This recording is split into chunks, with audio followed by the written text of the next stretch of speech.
Good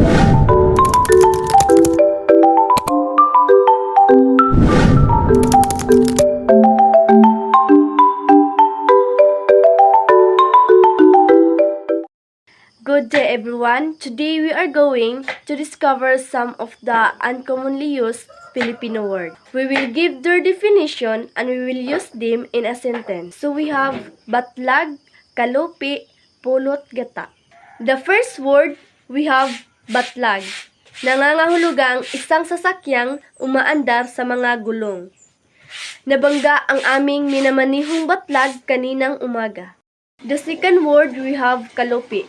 Isang lalagyan na katulad ng pitaka.